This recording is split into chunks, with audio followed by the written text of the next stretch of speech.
Bonjour les élèves, bienvenue sur votre chaîne Oasis de physique. Aujourd'hui, nous parlerons de la deuxième partie de nucléaire, noyau, masse et énergie, avec les exercices corrigés. Alors on commence par l'équivalence entre masse et énergie. Alors, relation d'Einstein. Alors, quelle est la relation d'Einstein? Alors, toute particule de masse m possède une énergie E donnée par la relation suivante. L'énergie est égale à la masse fois la célérité au carré. E est égale m fois c au carré. Avec c est la célérité de la lumière. Il est 2,9979 fois 10 puissance 8 mètres par seconde. Donc sa valeur est presque 3 fois 10 puissance 8 mètres par seconde. Alors la masse en kilogrammes, la célérité en mètres par seconde, ça veut dire la célérité au carré, c'est en mètres carrés par seconde carré. Et l'énergie en joules. L'unité de masse atomique UMA.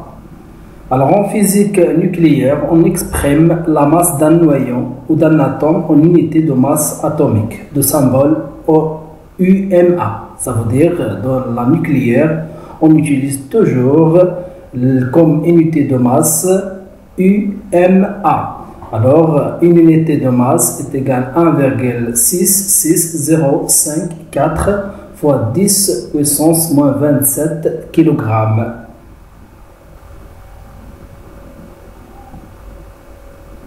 Alors, l'unité d'énergie s'appelle électron-volt. L'unité joule est inadaptée, ça veut dire qu'elle est très grande, donc on utilise plutôt l'électron-volt avec un électron-volt est égal à 1,602177 fois 10 puissance moins 19 joules. Et tout c'est le méga électron-volt. Un méga électron-volt est égal à D6 électron-volt. D'accord? Et aussi giga, 1 giga électron-volt est égal à 19 électron-volt. Et ainsi de suite.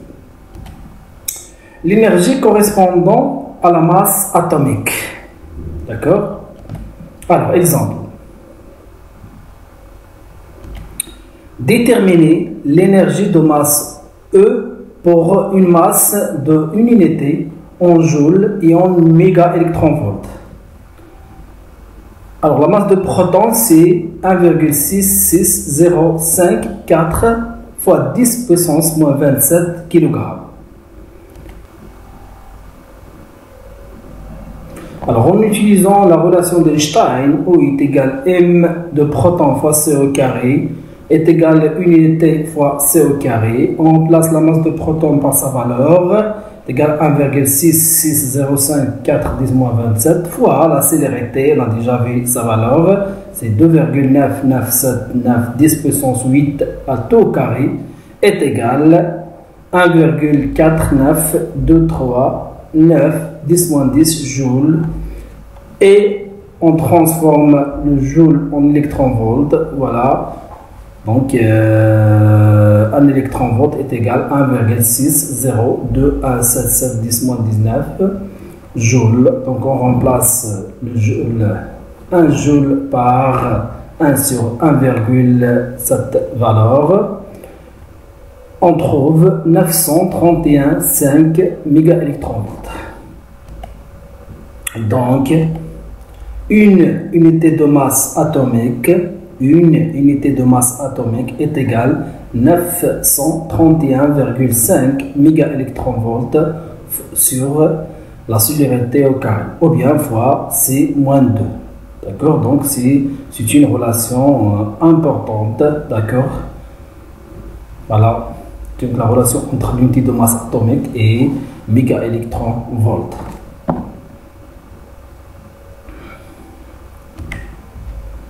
Alors, l'énergie de liaison d'un noyau EL.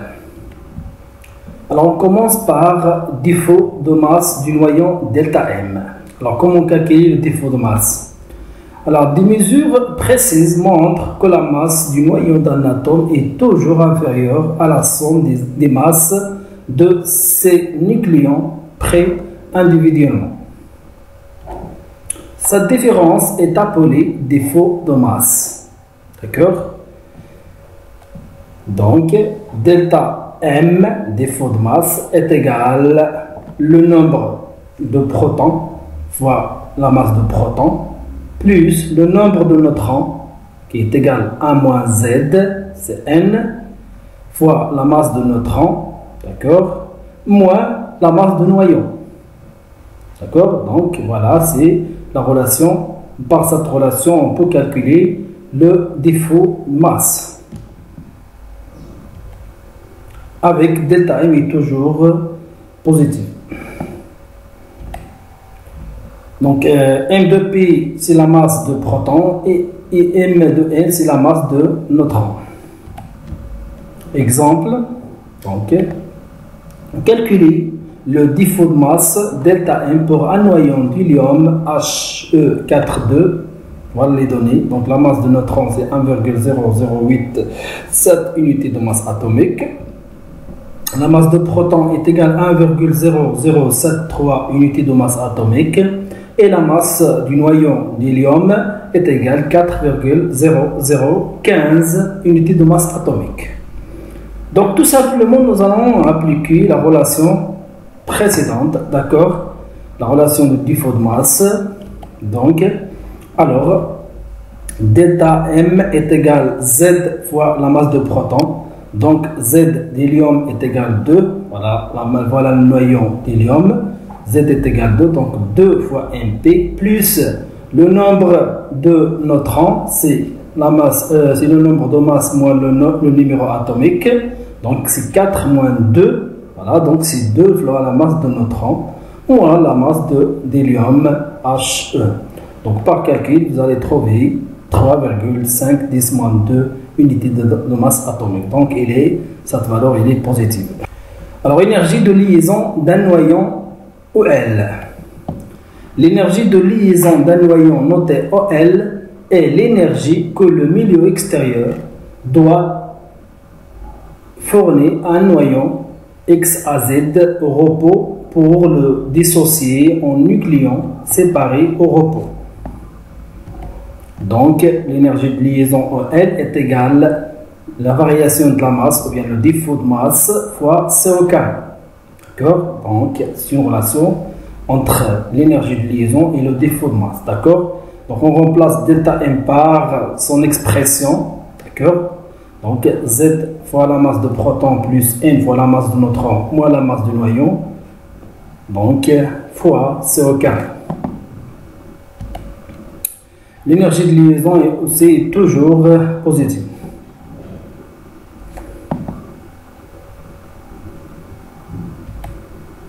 Exemple, calculer l'énergie de liaison EL pour un noyau d'hélium H42. D'accord? Donc l'énergie de liaison de He42, E de L de He42 est égale à la variation de la masse au défaut de masse de l'hélium, on a déjà calculé dans l'exemple précédent, fois C au carré. Donc on remplace la valeur qu'on a trouvée dans l'exemple précédent, 3,05 10 moins 2 unités de masse atomique, fois la célérité au carré. Donc est égal à 3,05 10 moins 2 fois 931 fois 5 mégaélectronvolts sur C au carré. Donc on a utilisé la relation entre unité de masse atomique et mégaélectronvolts. On a déjà démontré, d'accord? Donc on simplifie par C au carré.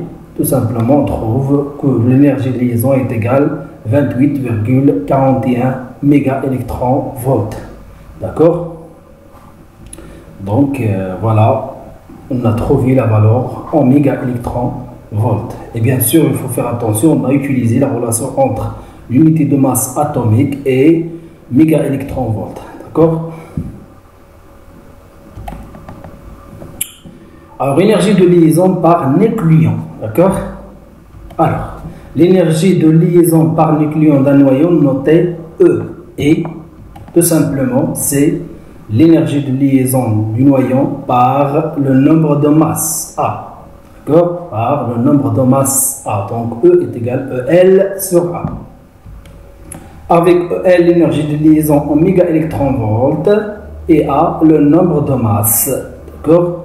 L'unité de E est mégaélectronvolts par nucléon, d'accord? Il faut faire attention avec les unités. L'unité de l'énergie de liaison, c'est mégaélectronvolts. Mais l'unité de l'énergie de liaison par nucléon, c'est mégaélectronvolts par nucléon. Ça veut dire pour trouver l'énergie de liaison par nucléon, il faut diviser par le nombre de masses. Donc, un noyau est d'autant plus stable que son énergie, d'accord, de liaison par nucléon est grande, d'accord. Exemple, calculer E pour un noyau d'hélium. Donc, calculer l'énergie de liaison par nucléon de l'hélium. Donc, on a déjà calculé l'énergie de liaison de l'hélium, d'accord. Donc, on fait diviser la valeur de EL par la masse, le nombre de masses. Alors, le nombre de masses de nucléon, c'est tout simplement 4, d'accord, X, A, Z. Donc, c'est 4. Donc, EL divisé par 4. Donc, 28,41 divisé par 4 est égal à 7,10 mégaélectronvolts par nucléon. Par nucléon parce qu'on a divisé par le nombre de nucléons A. Et pour savoir la stabilité des noyaux, nous allons voir une courbe qui contient tous les noyaux, s'appelle la courbe d'Aston. Alors, la courbe d'Aston représente l'énergie de liaison par nucléon, la valeur ou bien les valeurs négatives en fonction de A, le nombre de nucléons, bien le nombre de masses, permet de comparer la stabilité des noyaux atomiques. Voilà la courbe d'Aston, d'accord? Donc, horizontalement, il y a le nombre de nucléons, ça veut dire le nombre de masses A, et verticalement, il y a l'énergie de liaison par nucléon, des valeurs négatives, d'accord? Donc, alors dans cette courbe, il y a 3 parties. Alors, la première partie, les noyaux stables se situent dans la région où A entre 40 et 195. Ça veut dire cette partie. Alors, les noyaux de cette partie, ce sont des noyaux stables. D'accord? Ils sont stables. Deuxième partie, c'est les réactions de fusion. Donc, ça veut dire les valeurs de A inférieures strictement à 40. D'accord? Donc, les réactions de fusion. Ça veut dire les noyaux les plus légers. D'accord? Ici. Donc, voilà, il y a, dans cette partie, il y a les réactions de fusion. Donc, et troisième partie, c'est les réactions de fission nucléaire. Donc, affecteront les noyaux les plus lourds. Ça veut dire lorsque le nombre de nucléons, le nombre de masse, supérieur à 195. D'accord? Cette partie. Donc, voilà les 3 parties. Alors maintenant, nous allons voir les réactions de fission et fusion nucléaire. Alors, les réactions nucléaires de fusion et de fission sont qualifiées de réactions provoquées. D'accord? Provoquées. Une réaction nucléaire est provoquée lorsqu'un noyau projectile frappe un noyau cible et donne naissance à 2 noyaux ou bien à 2 nouveaux noyaux. Les réactions nucléaires de fission et fusion doivent vérifier les lois de conservation comme toute réaction nucléaire. Voilà, il y a 2 lois. Donc la loi de conservation du nombre de masse, ça veut dire le nombre de nucléons, et la loi de conservation du numéro atomique, bien le nombre de protons. Alors, on commence par la fission nucléaire. Donc, la fission est une réaction nucléaire provoquée au cours de laquelle un noyau lourd éclate généralement en deux noyaux plus légers sous l'impact ou bien la rencontre d'un neutron thermique. Exemple. Alors, nous allons voir dans cet exemple le noyau d'uranium.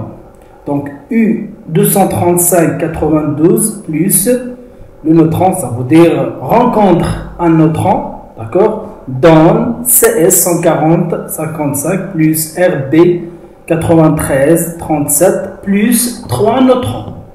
Voilà. Donc, lorsque le noyau d'uranium rencontre un neutron, donc donne 2 noyaux plus 3 neutrons. De nouveaux noyaux plus 3 neutrons.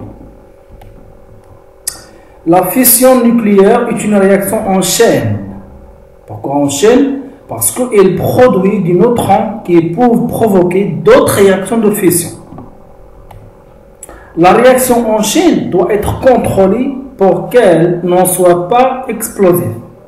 Le cas de la bombe A.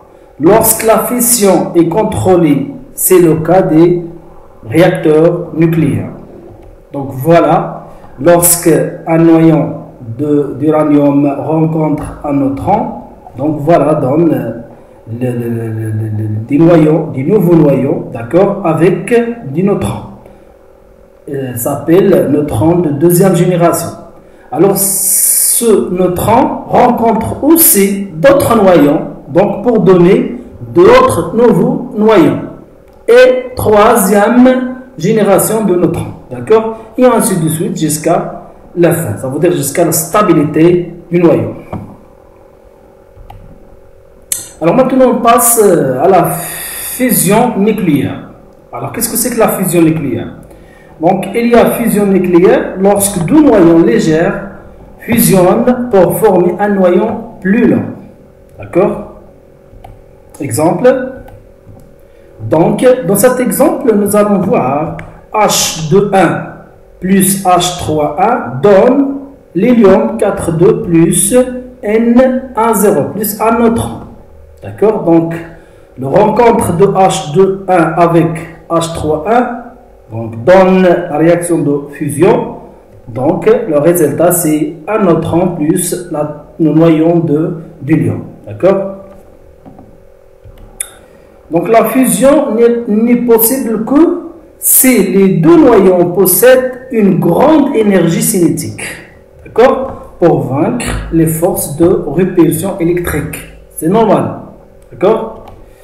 La fusion se produit naturellement dans les étoiles, dans une bombe thermonucléaire appelée bombe H. La fusion nucléaire est incontrôlée et explosive, d'accord.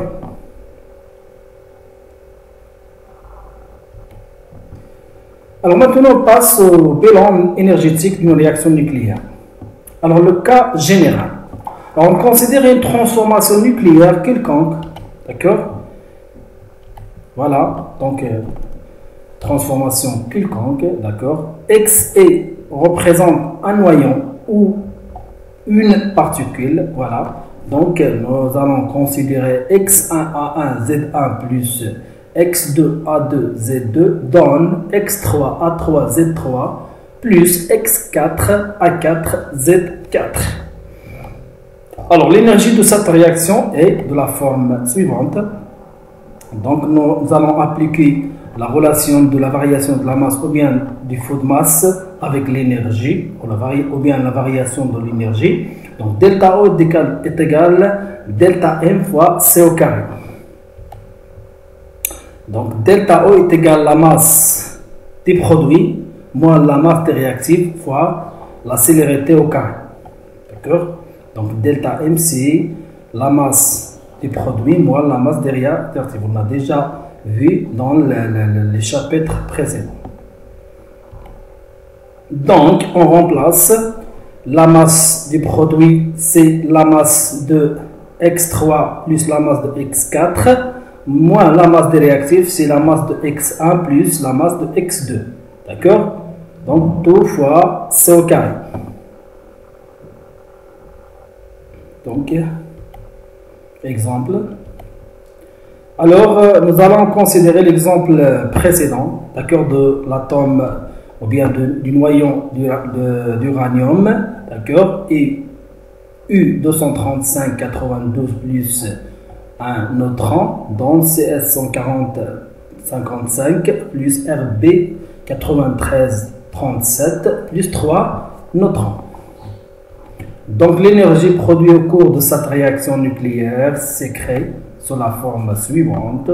Donc delta M est égale à la masse des produits, d'accord, CS, la masse de CS plus la masse de RB plus, d'accord, 3 masses de neutrons moins la masse d'uranium plus la masse de neutrons fois C au carré.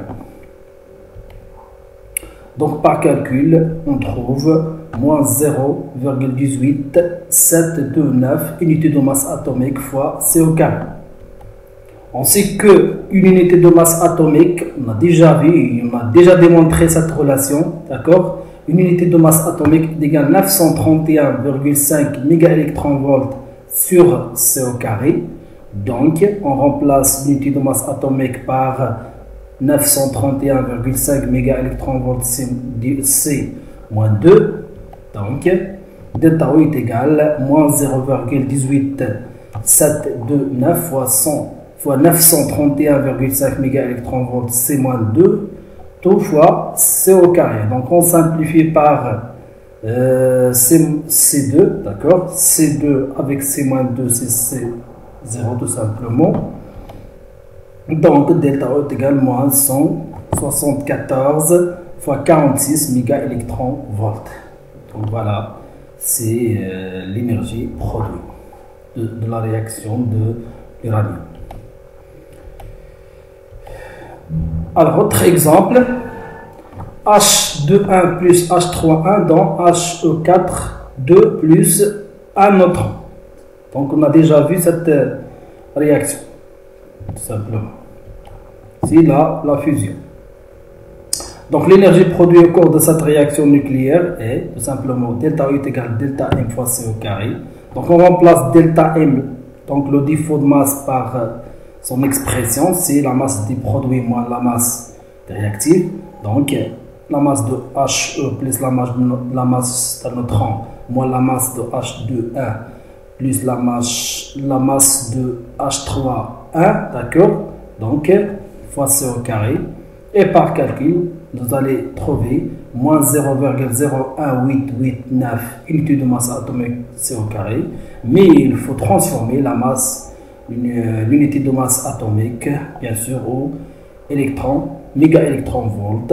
Donc, nous savons que l'unité de masse atomique est égale à 931,5 mégaélectronvolts sur C au carré. Et voilà, on remplace par sa valeur. Donc, on transforme et on trouve moins 17,6 mégaélectronvolts. Donc, c'est un calcul simple. Donc, il faut tout simplement rappeler les relations.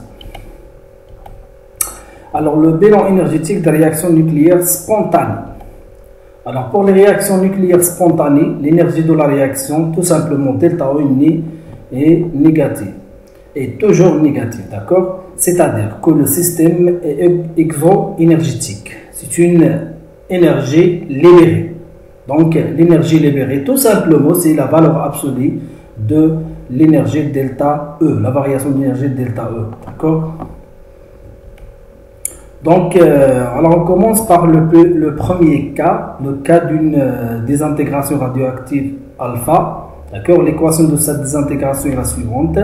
Donc, on a déjà vu dans la décroissance radioactive. Donc, X à Z donne Y de A-4, Z-2 plus l'hélium. Donc, toujours la désintégration radioactive alpha liée avec l'hélium He4, d'accord?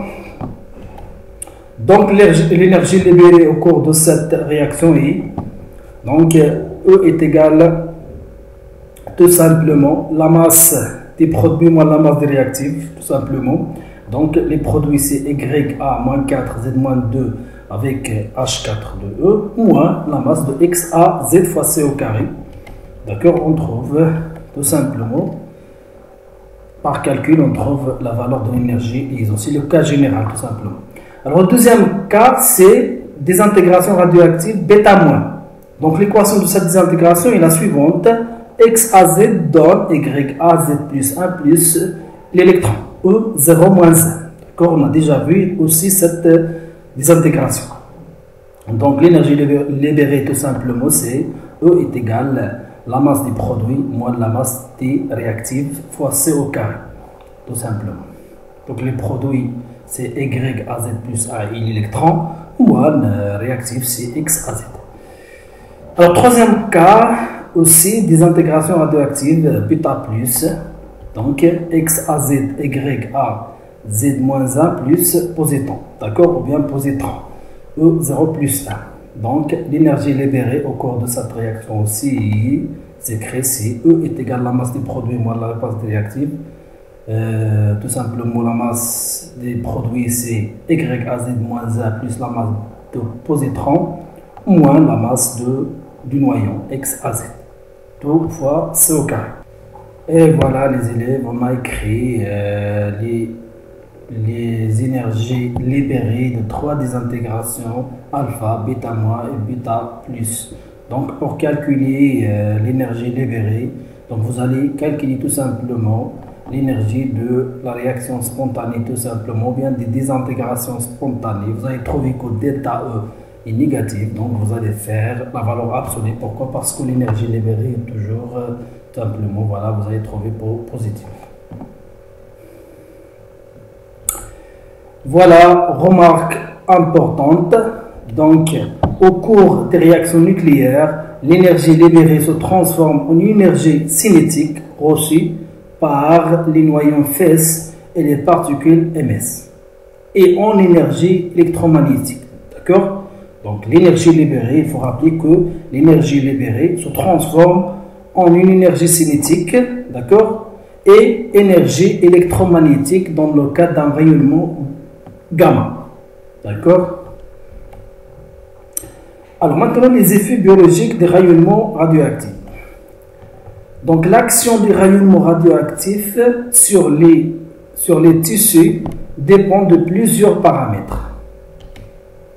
Du nombre de particules reçues par seconde, dépend de l'énergie et de la nature de chaque particule, dépend du fractionnement de la dose reçue et dépend de la nature des tissus touchés.